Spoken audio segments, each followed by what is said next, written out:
दोस्तों नमस्कार। बीपीएससी शिक्षक बहाली की प्रथम प्रक्रिया जो है लगातार चल ही रही है, लेकिन विवादों में चल रहा है और ऐसे में अब दूसरी बहाली जो है तुरंत निकाल दिया गया है। देखिए, विशेष रूप से सिमरन भारती सर हैं जो कि हाईकोर्ट के एडवोकेट हैं, विशेष रूप से बताएंगे कि ये जो विवादों का घेरा जो है क्लियर हुआ नहीं, दूसरी बहाली सर आ गई है, क्या कुछ कहेंगे?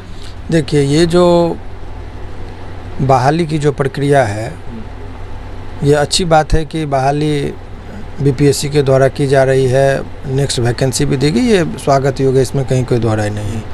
लेकिन विद्यार्थी का जो व्यवहारिक पक्ष है उसको भी आयोग को ध्यान में रखना चाहिए। दो तीन बहुत अहम चीज़ है कि जिस पर बच्चे इधर से उधर भटक रहे हैं अभ्यर्थी, कभी शिक्षा विभाग तो कभी बीपीएससी, लेकिन कोई इनका सूद लेने वाला नहीं रह गया है।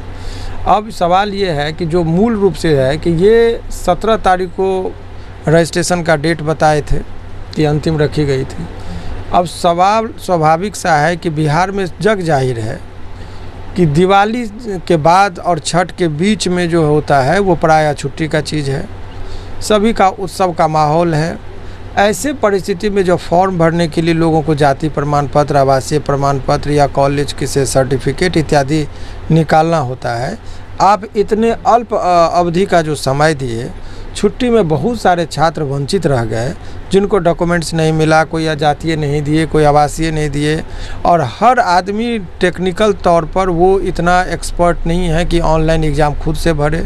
वो अगल बगल में सुदूर देहात वाले आदमी गए साइबर कैफ़े वाले भी बंद करके रखे, क्योंकि दिवाली और छठ के बीच में सभी लोग छुट्टी पर चले जाते हैं। तो ऐसे में लाखों छात्र ऐसे हैं जिनको अवसर नहीं मिला और वो वंचित रह गए। तो ये जब कभी भी कोई वैकेंसी ली जाती है तो उसमें प्रायः जो सुदूर देहात के बच्चे हैं उनके भी बारे में सोचकर कोई एक व्यवहारिक पक्ष समझा जाता है और तब कोई दिनांक वगैरह निर्धारित की जाती है। तो एक तो चीज़ ये हो गया।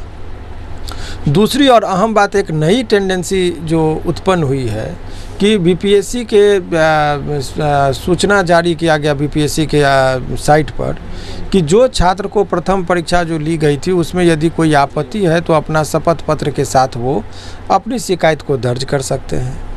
अब कुछ छात्र ने शिकायत को दर्ज, बहुत ह्यूज पैमाने पर छात्रों ने अपनी शिकायत दर्ज की। अब इसको देखने के बाद कि कहीं और छात्र न उसको दर्ज करे, ऐसे परिस्थिति में आयोग ने कहा कि जो शपथ पत्र नहीं दिए हैं उनके खिलाफ आप शोकॉज किया गया, नहीं तो बोला कि कानूनी कार्रवाई की जाएगी।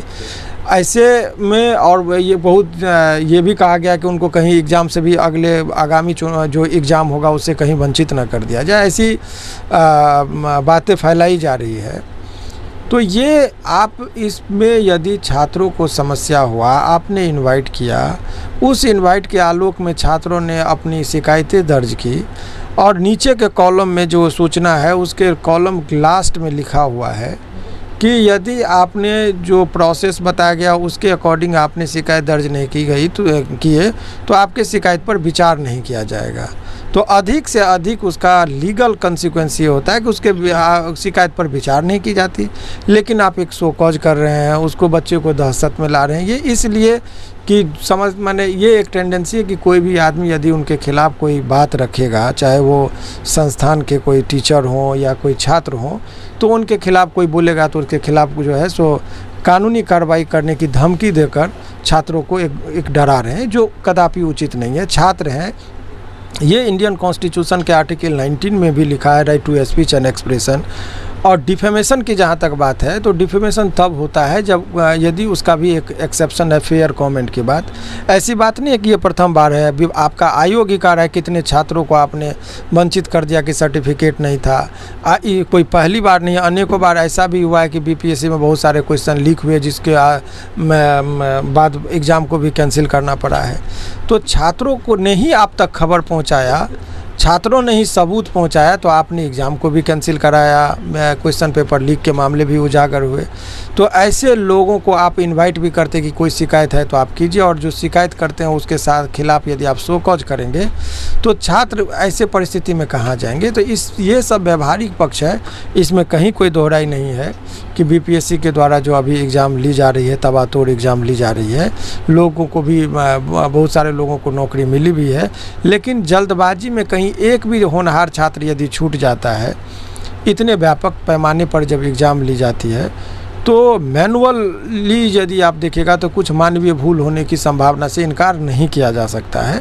तो यदि कोई भूल हुआ है जिसके वजह से कोई छात्र यदि प्रभावित हुए हैं और वो छात्र यदि शिकायत दर्ज करेंगे तो ये कौन नया सा फरमान जारी हो गया। तो ऐसे छात्र जो डरे हुए हैं, ऐसे छात्रों को शो कॉज के लिए हमारे पास बहुत लोग आए कि सर कैसे जवाब दे, क्या दे।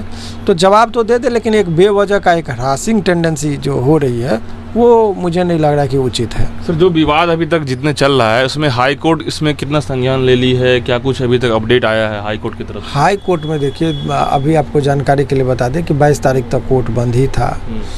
उसमें ड्राफ्टिंग सब करके वहाँ पर पोर्टल पे, अभी पोर्टल भी 28 तारीख के बाद प्रॉपर वे में बताया गया कि वो काम करेगा, तब ही आपको ये मिलेगा। इस बीच में अर्जेंट मेंशन की बातें हो रही है, जब टोकन जैसे जनरेट हो जाता है तो एक बार ये माननीय न्यायालय के समक्ष बातें रख चुकी। बहुत व्यापक पैमाने पर छात्रों का शिकायत है, पेटिशनर की संख्या बहुत ज़्यादा है, तो ऐसे परिस्थिति में उम्मीद की जाती है कि बहुत जल्दी कुछ न कुछ पहल होगा।